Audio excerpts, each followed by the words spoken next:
dans le temps, c'est-à-dire qu'on grandit avec maintenant. Et, ils sont nés avec un smartphone dans les mains et un ordinateur à côté du berceau. Évidemment, c'est plus simple, c'est pas nous, hein, évidemment. Ça n'existait pas Internet à l'époque. Alors Louis Nogès, vous avez vu passer pas mal de projets depuis longtemps autour du cloud. Elles veulent quoi les entreprises aujourd'hui? Alors, on est encore en phase de démarrage. C'est dramatique, mais c'est le cas. Et je suis très inquiet, soyons clairs, les grandes maisons, les grandes entreprises qui sont principalement mes clients, sont encore un peu réticentes. Et il y a encore on explique pourquoi quand même. Ce sont des alibis. Ouais, ah bon? Ben oui, le cloud, il n'y a pas plus économique, il n'y a pas plus sûr, il n'y a pas plus fiable, il n'y a pas plus flexible, il n'y a aucun défaut. Enfin, quand on regarde les séries sur Netflix, il y a toujours un hacker qui passe par là, d'un pays exotique, qui va rentrer dans votre système. Oui, c'est ça le sujet. Oui, mais prenons un exemple français d'hier ou avant-hier. Bouygues, PME Bouygues s'est fait hacker 200 millions de 200 gigas de données parce qu'ils ont leur informatique en intra. D'accord. Okay. Bonne réponse. Toutes les failles de systèmes d'information aujourd'hui, à 100%, sont dans des entreprises qui n'ont pas compris qu'elles ne savent pas gérer avec sécurité leur centre de calcul. Il faut qu'elles les ferment. D'accord. Tout de suite. Ouais. Ça, c'est un mindset à changer complètement. Ouf, c'est dur. Ouais. Mais pourquoi la nouvelle génération, on en parlait justement, ils ne sont pas au pouvoir. Il y a autant d'attentes qu'il y a de clients en réalité, autant de situations aussi qu'il y a d'entreprises et de clients.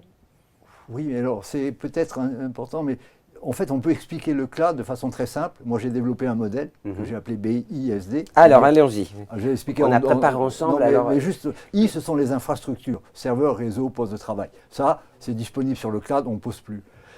S, les fonctions support, messagerie, trésorerie, RH. Et ce qui est extraordinaire, c'est qu'il y a 30 000 solutions SaaS disponibles aujourd'hui, donc des centaines françaises. Et donc, quand on a besoin d'une fonction support, on ne se pose pas la question software as a service. Et le B, pour cœur métier, business en anglais, veut dire que là, on va se concentrer sur son cœur métier.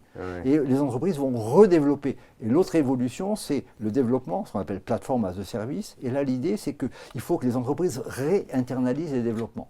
Et au milieu, la couche données, data, ça c'est plus récent, on met toutes les données là-dedans et tout le monde partage.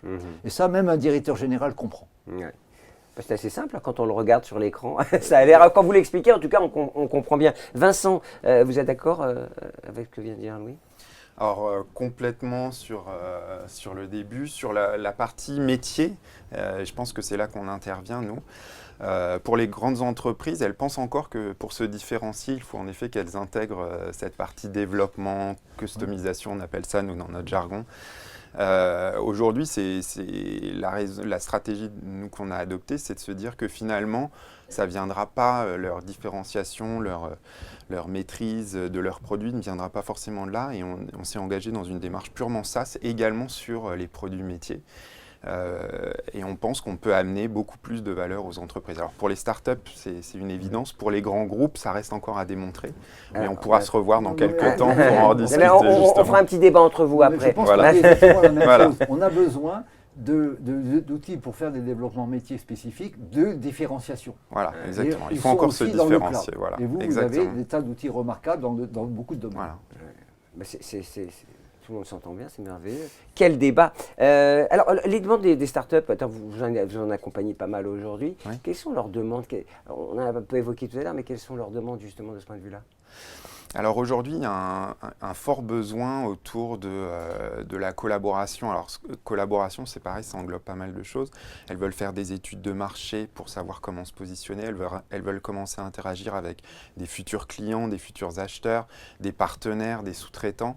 Donc il y a un besoin de construire leur écosystème. Ouais, c'est ça. Il y a une évidence qui est on ne peut pas y arriver tout seul dans le développement d'un nouveau produit innovant, robuste, agile, etc. Donc il y a un fort besoin de collaboration.